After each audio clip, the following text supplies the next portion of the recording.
Hello everyone, Michael O'Brien here. Today we're going to be discussing the importance of theming your magic and making it your own. Now this is something that a lot of magicians overlook when it comes to their performance. Oftentimes you'll see highly visual magic but with no story or no reason to get the audience interested in what's happening other than you're doing something cool with your hands. So in this video we're going to be talking about the 3 ways that I like to, hook my audience, draw them in, get them interested in what's happening, so that when the very visual aspect happens, it gives them more of a reason to react strongly, and it hooks them in, gets them emotionally invested. Now, the first and foremost thing that I suggest you do is create an engaging story. Now, oftentimes I see a magic performance and it would go something like this, for example. All right, I'm going to go ahead and take your card. We're going to put it inside the middle of the deck. Your card is not on the top, it's not on the bottom, but if I just wiggle my fingers like this and give a snap, your card is now on the top. Narrating or explaining what you're doing during a routine can get very boring after a while. It might almost even be better to not say anything at all than to simply narrate or explain what you're doing while you're going through it. Let's use that same example one more time, except let's make the story a little bit more interesting and a little bit more engaging for the audience. All right, we're going to take your card and lose it into the pack. Now you may or may not know this, but believe it or not, magicians are actually very good card cheats. They have the ability to take your card out of the deck, turn it invisible, and then place it on the top without you seeing them do it. You don't believe me? Would you like to see?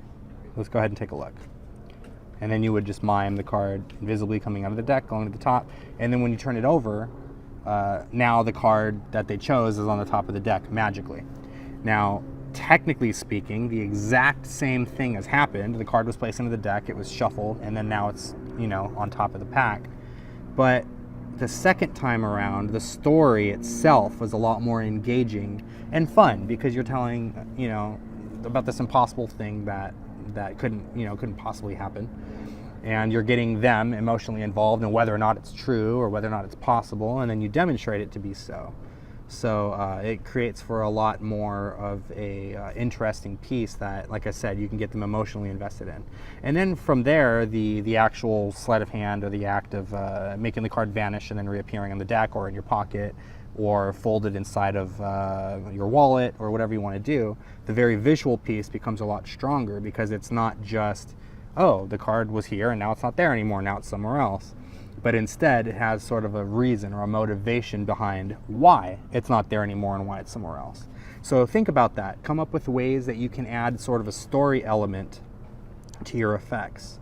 One last example that I'm going to use on this is a routine that actually I created not too long ago, which was sort of a trivial piece. It was kind of interesting, but I decided to add a story element to it to take it sort of the next level, and the emotional response that I've been getting have been a lot stronger.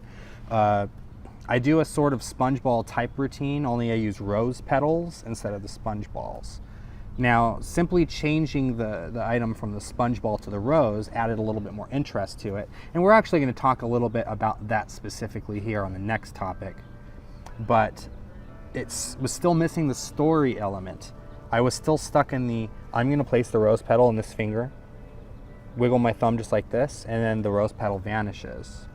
And then open your hand. Oh, look, now it's in your hand. And it was fun and it was interesting, but it was still missing that emotional hook. So instead I came up with some sort of a story for it.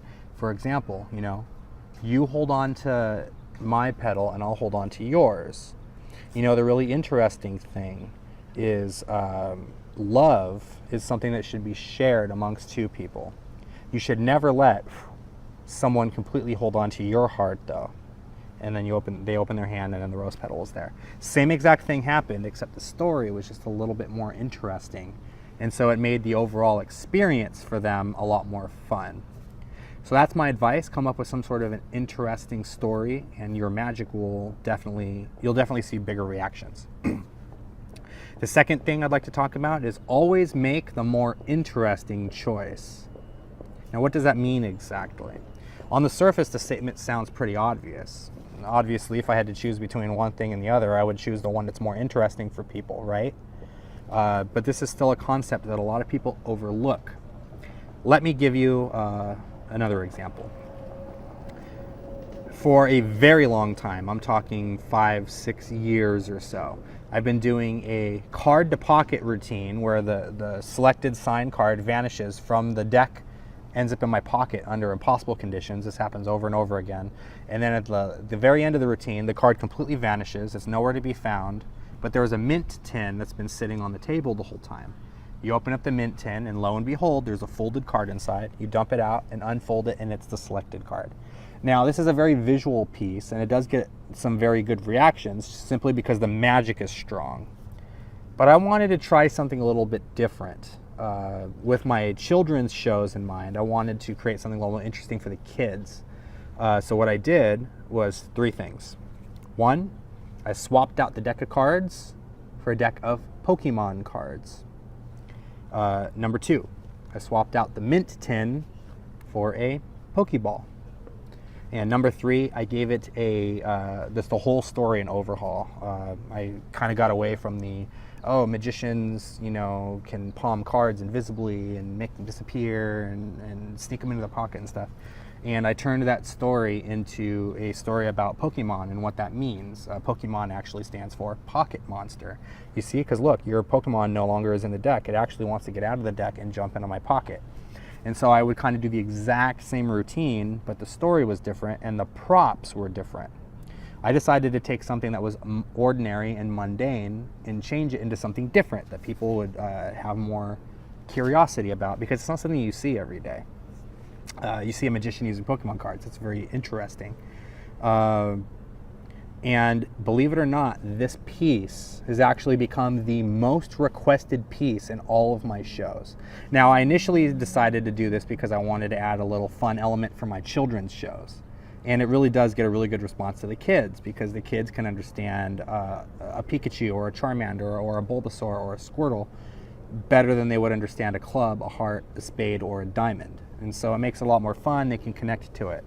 But the thing that I didn't suspect, or should I say didn't expect, is for the adults to really enjoy it too. And it has a certain level of nostalgia to it, because a lot of the people that are my age now, or maybe even a little older, grew up with Pokemon. And so just seeing that deck of Pokemon cards come out of the case, and there's always at least one person in my audience that goes, "Oh my God, Pokemon!" And they get really excited. And I haven't even done anything. All I did was take the cards out of the case, and they start losing it because it's interesting, it's different. So I highly suggest that you do that. Going back to the example that we used a little bit earlier with the rose, I've really always enjoyed sponge balls. Sponge balls is probably the most visual and exciting and hands-on pieces of magic that you can do. If you don't do the sponge balls already, I highly suggest that you do, because it really gets the best reactions out of any other type of magic that I perform. But again, I wanted to make the more interesting choice. What's a sponge ball? Why would I be making a little red ball jump from my hand to yours? Now, there's different ways to justify that. You can say it's a clown nose, or it's a ball that my kids play with and they left it in the car and so I decided to use it. Whatever your patter is, that's fine.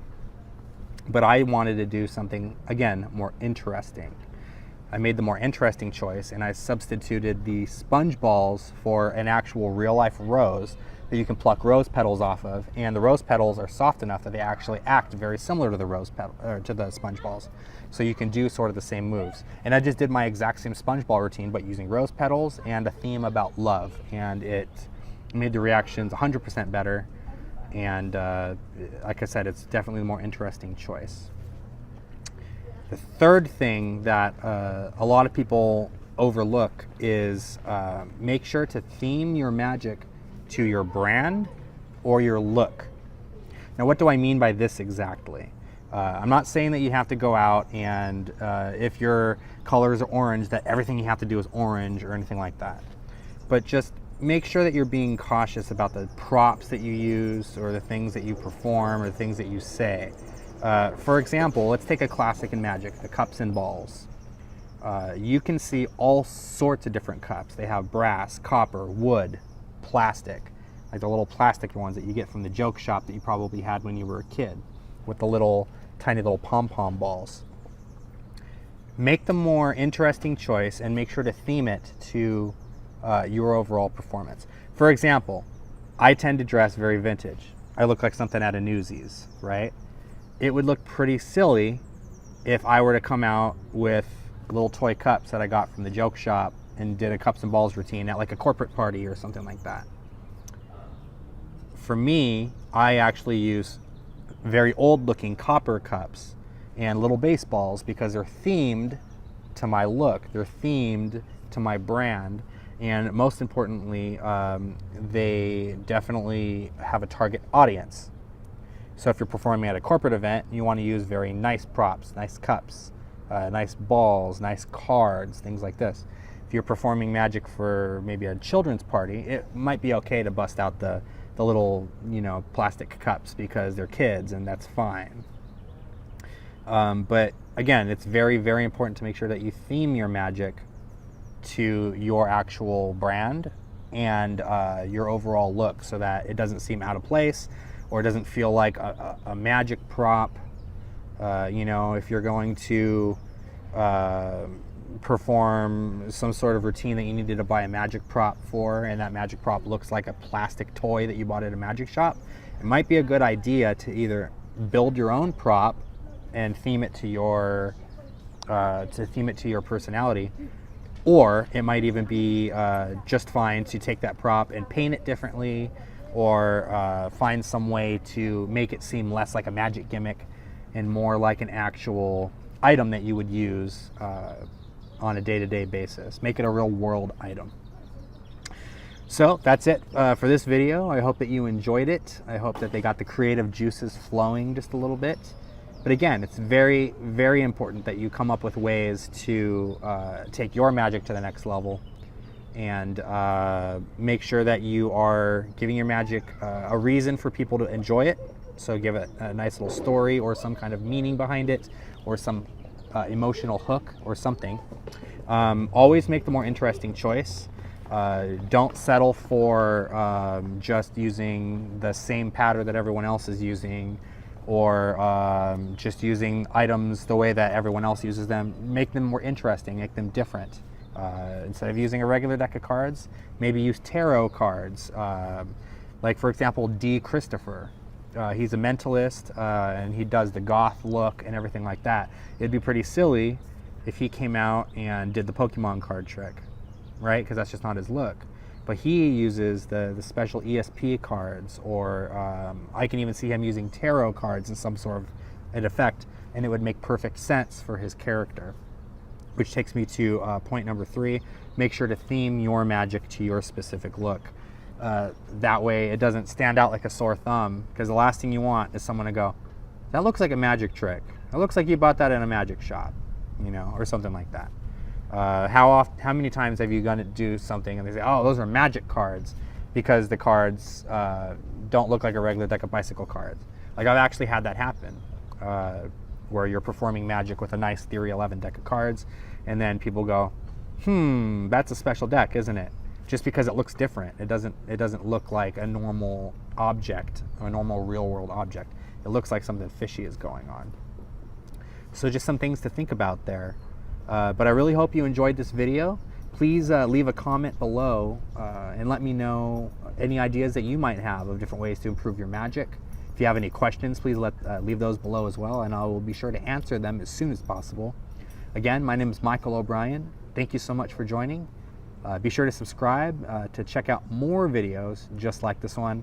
Stay tuned for the next magic video coming up soon.